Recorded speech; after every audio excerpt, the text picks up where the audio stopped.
Hi and hello everyone. तो बच्चों, आज हम आपको मिला रहे हैं रोमेश कुमार साहू जी से।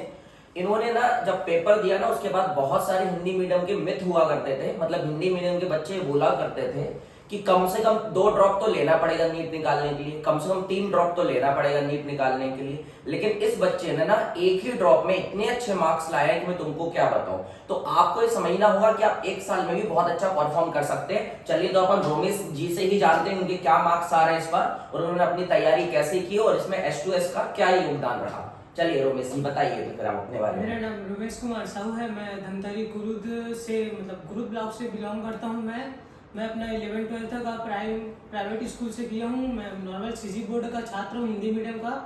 मैं 12वीं के बाद 12वीं के बाद ऐसी कैजुअल नीट कैसा होता है उसको देखने के लिए मैंने एक बार नीट का एग्ज़ाम दिया था। अपनी सेंटर से था, बिला धमतरी से था। तब मेरा मार्क्स आया था अराउंड 271। तब मेरा रैंक था लगभग 7 लाख के अराउंड मेरा रैंक आया था। तो उस टाइम तो मैं ऐसे ही देखने के लिए दे दिया था नीट। उसके बाद मेरा भाई बोला था, मेरा तो उतना मतलब नहीं था नीट वीट से। मेरा भाई बचपन में बोला था कि MBBS करना है। मैं तो उतना ध्यान नहीं दिया था, कैजुअल मजाक में ले लिया था। फिर बायो का स्ट्रीम लेने के लिए वही बोला मेरा भाई मेरे को। उसके बाद 11वीं 12वीं था, नॉर्मल ही पढ़ा हूँ। उतना सीजी बोर्ड का वैसे भी इजी रहता है, वैसे ही वाला बोर्ड के लायक ही पढ़ा था। मेरा 12th में 86% मार्क्स आया था।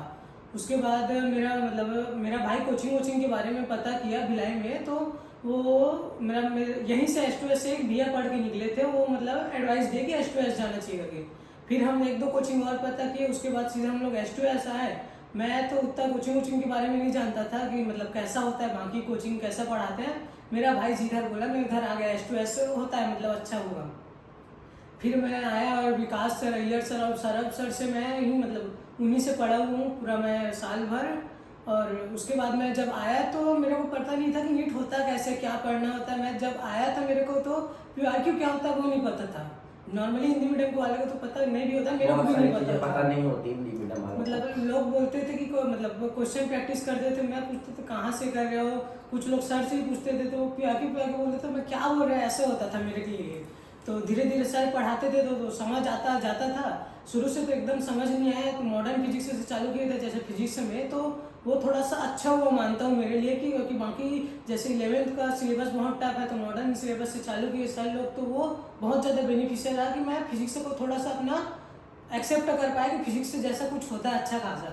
अब तो 11th 12th वाले सीजी बोर्ड वाले तो जानते हैं कि न्यूमेरिकल नहीं, वो पहले साल तो हिंदी मीडियम के बच्चे फिजिक्स पढ़ते ही नहीं, उनको पहले से ही डर लगता है। लेकिन वही बोला कि अगर पढ़ाई करोगे तो वो भी बन जाएगा। सब्जेक्ट ही तो है, उसमें बस मेहनत थोड़ी सी ज्यादा करनी पड़ती है कंपैरिजन टू बायोलॉजी और केमिस्ट्री। एक भैया का ना यही H2S से टेस्ट सीरीज से उनका किए थे MBBS में सिलेक्शन, वो कांग्रेस से करे।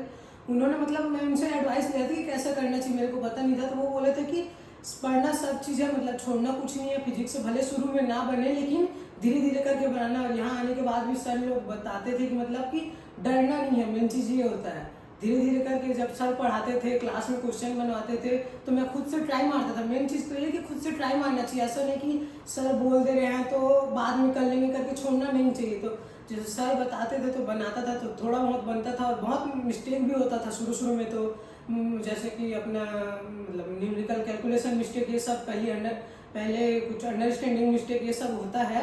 तो धीरे धीरे जब पढ़ता गया, केमिस्ट्री भी पढ़ा, बायो भी पढ़ा, तो शुरू में तो समझ ही नहीं आता था कि बायो का पढ़ूंगा। फिर सर भी बोले कि NCERT पढ़ो, मेरा नोट्स 2-3 बार पढ़ो, उसके बाद NCERT पढ़ो। फिर मैं अपने से सीनियर लोग को एडवाइस लेता था, तो कुछ देते थे, कुछ नहीं देते थे। तो जैसे जैसे पढ़ता गया मेरे को भी समझ आता गया। उसके बाद मैं फिजिक्स का क्वेश्चन प्रैक्टिस जारी किया। आपको फिजिक्स का तो पूरा क्वेश्चन प्रैक्टिस करना चाहिए। और साल भर मैं बहुत ज़्यादा क्वेश्चन बनाया हूँ। शुरू में धीरे धीरे जब टेस्ट सीरीज चालू हुआ 1-2 महीने के अराउंड 1 महीने के बाद, फिर मेरे मार्क्स से नॉर्मल वाले से तो ठीक ही आता था। क्योंकि मेरे मन में तो कोई डाउट नहीं था कि शुरू में नंबर आता है कि नहीं आता। ये सब गलत बात तो मेरे मन में था ही नहीं था। तो मेरे को नंबर आता था तो उससे पता ही नहीं चलता था कि मेरे नंबर अच्छे नहीं। दूसरे लोग बोलते थे कि अच्छा आ रहा है, पहली आ रहा है, तो पता चलता था कि ठीक है। मेन चीज़ ये था, मेरे मन में कुछ डर ही नहीं था कि पहले में होता है नहीं होता, ये सब डर था नहीं। तो धीरे धीरे पढ़ता गया। फिर जैसे जैसे टेस्ट देता था तो नंबर आता था, गलत होता था उसको करेक्ट करता था। जैसे जैसे नंबर आता था तो और पढ़ने का मोटिवेशन मिलता है। विनिंग साइकिल में रहो तो। और फिजिक्स ना शुरू में तो नहीं बनता था, लेकिन धीरे धीरे बनना चलो तो फिजिक्स में मेन चीज़ है मजा आना चाहिए जब सॉल्व करो तो। नहीं, पढ़ाई में मजा ही आएगा तभी हम अच्छा कर पाएंगे, तो ये मजे के साथ ही तुम पढ़ते थे ना। मजा नहीं आया तो नहीं हो सकता। चलो तो बच्चों को ये बता, तुम्हारे मार्क्स क्या है और उसका रैंक क्या रही है तुम्हारी? मेरा मार्क्स 572 आया है और मेरा रैंक 4954 आया है। अच्छा, तो इसमें तो आराम से तुम्हें हमें कोई ना कोई एम्स मिल ही जाएगा, है ना? अच्छा एम्स मिल जाएगा। तो देखो बच्चों, हिंदी मीडियम का बच्चा एक साल में एम्स तक जा सकता है, वो भी सीजी बोर्ड्स का पढ़ा हुआ है, कुछ अलग से है नहीं है, तो आप भी ये कर सकते हो। लेकिन उसने एक चीज बहुत अच्छी बोली, क्या बोला उसने बोला कि मजे मजे में पढ़ाई करनी है, तो मजे मजे में पढ़ाई करनी है। कुछ लोग क्या होता है ना, यहाँ आते उनके नंबर कम नहीं आते, वो मेहनत शुरू में करते हैं, लेकिन मार्क्स नहीं आते तो मेहनत करना छोड़ देते हैं। तो क्या करना चाहिए? अगर मान चलो कोई शुरू में आया, मार्क्स नहीं आ रहा है, और लेकिन उसको मेहनत छोड़ देनी चाहिए, कंटिन्यू करते रहना चाहिए? नहीं सर, मेहनत तो अगर छोड़ेगा तो वैसे भी नहीं होने वाला। आखिरी दिन तक टिके रहना है। और मतलब फिजिक्स का तो शुरू से पकड़ के चलोगे ना तभी होगा।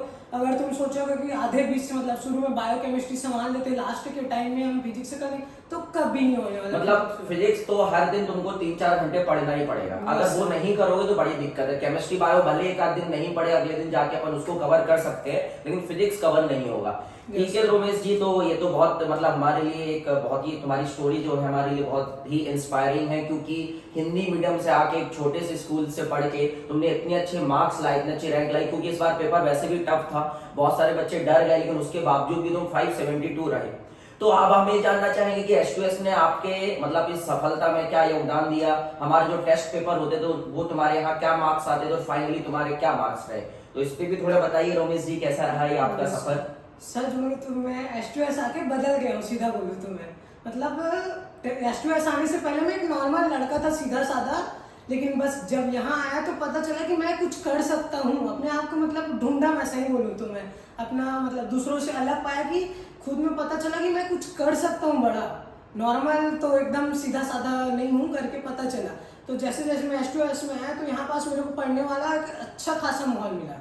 मानता हूँ कि किसी भी कोचिंग में चले जाओ, वहाँ पास बिगड़ने वाला माहौल तो हर जगह रहता है, वो तो स्टूडेंट ऊपर डिपेंड करता है कि कैसे माहौल में वो जाना चाहता है। लेकिन मेरे को H2S में मतलब कुछ अच्छे दोस्त मिले जो बहुत अच्छे थे। मतलब भले उन लोग का 2-3 ड्रॉप था, लेकिन वो मतलब मुझे सिखाते थे। मतलब संगति भी बहुत मायने रखती है, क्योंकि मैं क्लास में हमेशा बोलता था कि सिर्फ पढ़ाई करने से सिलेक्शन नहीं होता, इसके अलावा आप किसके साथ रहते हैं, आप क्या खाते हैं, आप क्या करते हैं, वो भी डिपेंड करता है इसमें ना। तो तुम्हारी संगति भी बहुत अच्छी रही, तुम्हारे दोस्त लोग जो थे, मैंने खुद देखा इन लोगों को कि पेपर होता था हम लोग का, संडे को 5 बजे पेपर हो जाता था, सब लोग घर चले जाते थे। ये इनका 4-5 ग्रुप था, वो वहीं बैठ के ना मतलब बाहर कोचिंग बंद हो गई उसके बाहर बैठ के ना पेपर सॉल्व करते थे, आंसर की मतलब मैच करते थे। जब तक ये लोग पूरा मैच नहीं कर लेते थे, हमने क्या गलतियां की, मेरे कितने मार्क्स आ रहे हैं, पूरा एनालिसिस करने के बाद ही तुम लोग घर जाते थे। मतलब ऐसा था कि जैसे कि बायो में अगर कुछ गलत हुआ तो उसका सीधा जाके NCERT खोलो, क्या गलत किया, तुरंत देखते थे मतलब उसमें। हाँ, और वही मैं बच्चों को बोलता हूँ कि तुरंत देखोगे कोई चीज नहीं बन रही है तो वो ज्यादा लंबे समय तक याद रहेगा।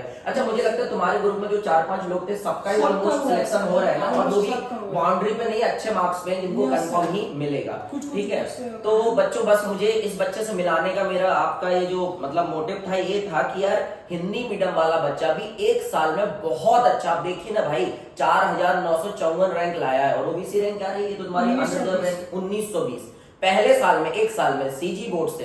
तो बच्चों ये समझो, जो आपने एक मिथ बना लिया है ना कि मेरा तो एक बार में सिलेक्शन होगा ही नहीं, मुझे तो 2 साल लगेंगे, मिनिमम 3 साल लगेंगे। कुछ कोचिंग इंस्टीट्यूट्स भी हैं जो बच्चों को ये बोलते हैं, अरे तुम हिंदी मीडियम वाले हो, तुमको तो एटलीस्ट 2 साल लगेंगे, तुमको तो एटलीस्ट 3 साल लगेंगे। तो मुझे सुन के थोड़ा सा बुरा लगता है कि कैसे 3 साल लगेंगे भाई, 1 साल मेहनत की जाए तो कर सकते हैं ना। ठीक है, तो जैसे हमारे यहाँ पे वो तुमने बोला कि 2 बजे तक तो क्लासेस रहती थी, उसके बाद का एनवायरमेंट क्या रहता था H2S में, और क्या टेस्ट पेपर में तुम्हारे मार्क्स रहते थे? सर जैसे कि यहाँ से H2S से 2 बजे क्लासेस खत्म होने के बाद घर जा मतलब रूम जाता था, खाना वाना खाने के बाद जैसे मन करे तो वहीं बैठ जाता था, लेकिन जनरली रूम में नहीं हो पाता, कंफर्ट जोन हो जाता है। तो H2S वापस आता था सेल्फ स्टडी के लिए। तो यहाँ तो अकेले कर लो, या तो ना कुछ अच्छे दोस्त होना चाहिए जो पढ़े, वो संगत बहुत मैटर करता है। तो वो दोस्त लोग के साथ में मैं क्वेश्चन प्रैक्टिस करता था। बायो भी अच्छे से पढ़ना जरूरी, तो बायो का रिविजन करना है तो हम लोग जैसे कि ना क्वेश्चन पेपर का एनालिसिस करते थे, तो हम लोग एनालिसिस में ही करते करते ना पूरा रिवीजन हो जाता था हम लोग का। तो वो फ्रेंड्स टेस्ट सीरीज इतना अच्छा था मेरे लिए, तो मैं बोलूँ सीधा आज मतलब अदर कुछ दोस्त थे जो अलग अलग कोचिंग से भी टेस्ट कर रहे थे, तो वो लोग बोलते थे कि अगर मैं उनके इंस्टीट्यूट का टेस्ट बनाऊं तो वहाँ का तो मैं 650 700 ला दूं करके, ऐसा वो लोग बोलते थे। जैसे कुछ कुछ इंस्टीट्यूट तो नहीं पता, वो लोग बोलते थे। और मैं जब यहाँ का करता था तो नंबर दूसरों से अच्छे होते थे, लेकिन 600 तकरीबन प्लस माइनस 50 ऐसे होता था। यहाँ का टेस्ट सीरीज टफ था लेकिन बहुत अच्छा था। मतलब मेरे को जब तक ना एकदम इजी करना भी ना कोई मतलब नहीं लगता कि तुम इजी करके बना दे रहे हो, वहाँ नहीं बन पा रहा। जैसे इस साल का नीट का पेपर हुआ, इस बार तो सबसे टफ है इतिहास का पेपर। तो कई बार क्या होता है, हम लोग को तो तुम लोग आके बहुत सारे फ्रेंड लोग बोलते थे ना तुम्हारे कि सर पेपर इतना टफ क्यों देते हो, पेपर इतना आसान कर दो। हम लोग एक ही चीज बोलते थे कि पेपर अगर हम टफ देंगे तो आसान आएगा तो बना ही लोगे ना, लेकिन टफ भी आएगा तब भी बना लो। लेकिन अगर पेपर आसान देंगे और गलती से टफ आ जाएगा जैसे कि 2025 में आया तो क्या करोगे। तो तुम्हारे एवरेज भी यहाँ पे 600 के आसपास ही रहते, तो लगभग वही तुम्हारे 572 आए। मतलब देखो भाई, दुनिया में बहुत सारे इंस्टीट्यूट है, बहुत सारे लोग पेपर देते थे और वो बोलते थे मेरे 700 आते थे, लेकिन यहाँ पे मेरे 550 आए। लेकिन हमारे यहाँ पे मैक्सिमम बच्चों के जो मार्क्स आते थे वही आए। अच्छा, बहुत सारी जगह पे ऐसा होता है कि 3-3 टेस्ट होते हैं तो बच्चों को, मतलब बच्चे बोलते सेल्फ स्टडी के लिए टाइम नहीं मिलता। तो क्या हमारे 3 टेस्ट, कभी तुमको ऐसा लगता था कि बहुत हेक्टिक हो रहा है या हमें सेल्फ स्टडी के लिए टाइम नहीं मिल रहा है, ऐसा कभी लगा? नहीं सर, मैं तो बोलूँ ना, टेस्ट मतलब बहुत ज्यादा जरूरी है। अगर टेस्ट दोगे तो तभी तो तुमको पता चलेगा कि तुम क्या गलत कर रहे हो। मतलब अगर तुम टेस्ट दे रहे हो और नंबर नहीं आ रहा तो तब तुमको पता चलेगा कुछ गलती कर रहे हो, उसको ढूंढोगे। अगर तुम टेस्ट दे नहीं रहे तो तुमको तुम्हारा गलती मिलेगा कैसे, ऐसा है ना मेन चीज। देखो बच्चों, सिलेक्शन का यही मतलब एक क्या बोलना चाहिए मंत्र है जो बच्चा बता रहा है कि पेपर ज्यादा से ज्यादा देना है, एनालिसिस करना है। जैसे बहुत सारे बच्चे अभी भी डरते हैं, उनको लगता है यार पेपर देंगे नंबर नहीं आएगा मैं डीमोटिवेटेड हो जाएगा। अरे डीमोटिवेटेड नहीं होना है, नंबर नहीं आ रहा तो आपको और मेहनत करनी है, आपको और समझना है कि नंबर क्यों नहीं आ रहा है, कहाँ पे गलतियां हो रही, क्योंकि यहाँ पे आपके पास मौका है कि आप गलतियां कर सकते हो, लेकिन फाइनल एग्जाम में आपकी गलतियां नहीं होनी चाहिए। तो भाई रोमेश जी, मेरे लिए तो मतलब ऐसा है कि मैं क्या ही बोलूं कि हिंदी मीडियम का बच्चा जो एक मिथ बना हुआ था कि नहीं कर सकता एक साल में, इस बच्चे ने इतनी अच्छी रैंक लाए, इतने अच्छे मार्क्स लाए, वो भी कब लाए जब पेपर इतना टफ था। अगर पेपर आसान होता तो मे बी ले आता 620 630, लेकिन उतना मजा नहीं आता जितना अभी मुझे आ रहा है, क्योंकि मार्क्स कुछ भी हो, रैंक देखो 4954 रैंक है ना, तो रैंक आप देखिए कितनी प्यारी रैंक लाया है। चलिए तो रोमेश जी, फिर अपन ने यही बात करनी थी, बच्चों को थोड़ा बताना था कि एक साल में भी अपन कर सकते हैं। तो फिर ऑल द वेरी बेस्ट, मिलते हैं कभी किसी और दिन। Yes sir.